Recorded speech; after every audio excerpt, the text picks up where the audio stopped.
becoming more and more critical of Adamair and the way it was being run.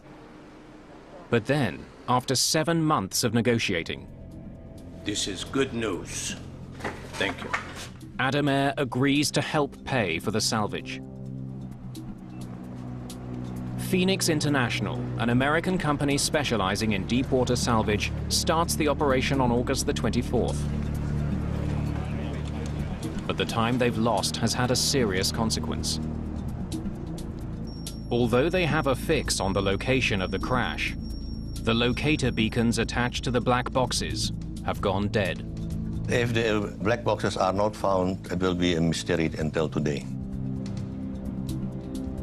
Without the beacon, finding 2 small boxes among the wreckage will be a huge challenge.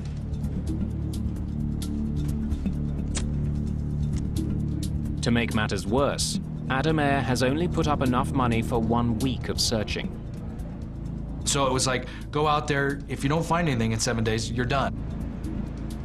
After locating debris with sonar, an unmanned remote-controlled submarine is sent down to look for the black boxes.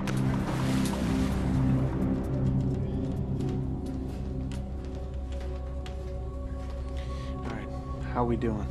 We dove on one location first. We got to that GPS location. There was nothing there. Pull up quadrant 3. So we sat down and decided we'd do a grid search about that point. And so we did a very methodical search. Okay, 3 degrees. All right. Slow, slow.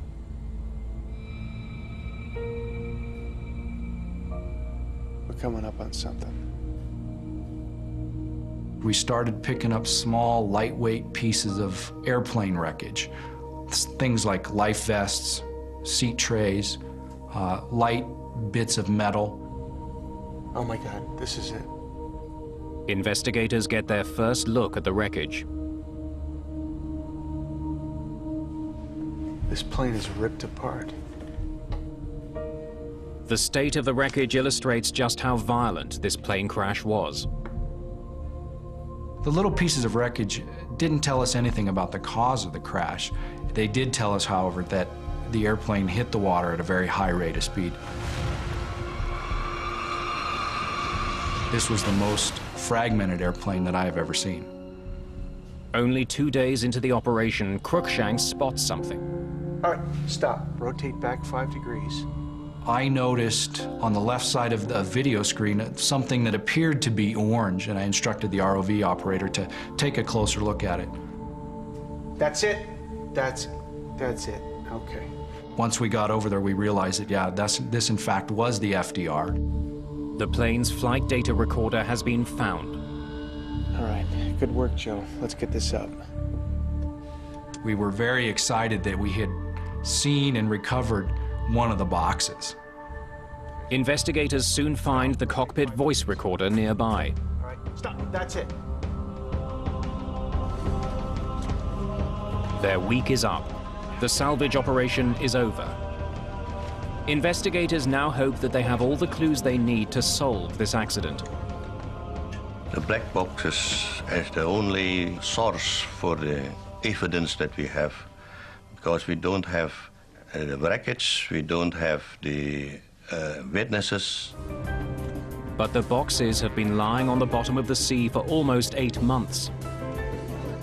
They could be damaged beyond repair. They may not yield any information at all.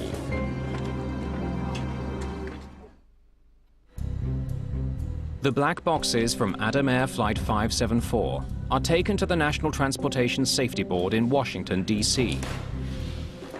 Investigators think the labs there are the best bet at salvaging any possible information. If an FDR is found in salt water, it needs to be washed in fresh water and then contained in water the entire time until it makes it to our lab. Salt and air together create a chemical reaction that results in rust.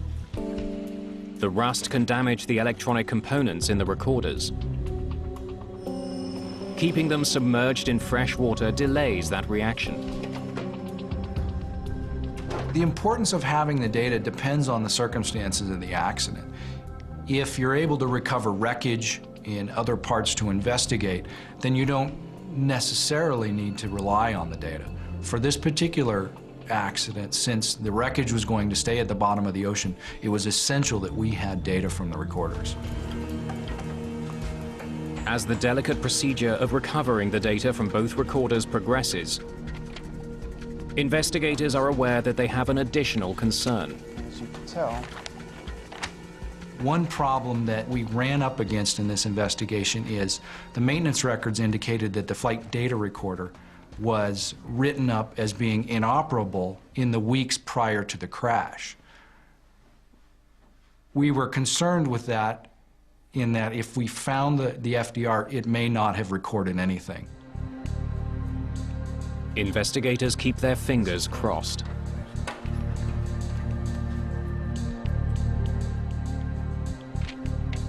we've got it all. It's all there.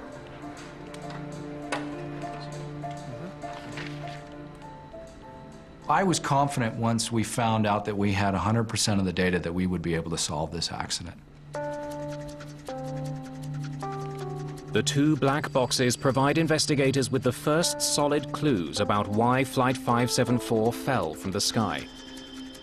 Good afternoon, departure. This is Adam 574. Now passing flight level 220, climbing to flight level 330. Roger, Adam 574, track direct to Diola.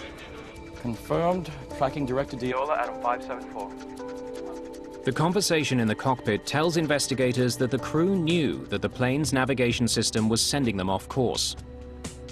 The IRS. 28 is the difference. They're drifting. And that they were preoccupied with fixing that problem. This is messed up. Where's Adam direct to? My God, he's flying north. Adam Air 574, maintain 350, direct to Diola. Confirmed. Flight level 350, direct to Diola, Adam 574. To get from one waypoint to the next, the flight computer always has to know the plane's exact location. That information comes from a component called the IRS, or Inertial Reference System. It tracks every adjustment to the plane's course to calculate its exact position. It then feeds that information to the autopilot. The autopilot needs to know where the aircraft is and where it needs to go. Now, the autopilot takes those data from the IRS in terms of height, heading, and speed. But for the system to keep track of the plane's heading, it has to know where the plane started. The IRS has to be calibrated before takeoff. Usually, the crew will enter the coordinates of the gate as the starting point for the computer to track. Investigators wonder if the IRS guided the plane off course because the wrong initial coordinates were entered. Franz, we just got this. They check this by looking at information from the flight data recorder. The numbers are fine when they're on the ground. Yes, yes. The data confirms the IRS was calibrated before Adam Air Flight 574 took off. This is where it begins. But for some reason, the IRS began to send the plane off course almost as soon as the flight got in the air. It just gets worse and worse. I have something else I'd like to show you. Some maintenance logs. Cruikshanks and Wiener look at the maintenance history of the IRS system that was on board Flight 574. As you can tell, there's more than 100 write-ups here. Look at this. Same unit. The same problem. That's right. The history shows that there had been numerous complaints about the plane's navigation system over the past 3 months. Again and again. Investigators wonder why the airline didn't fix the problem. In the case of the IRS of this aircraft, that unit should have been taken out and sent to maintenance for calibration or repairs.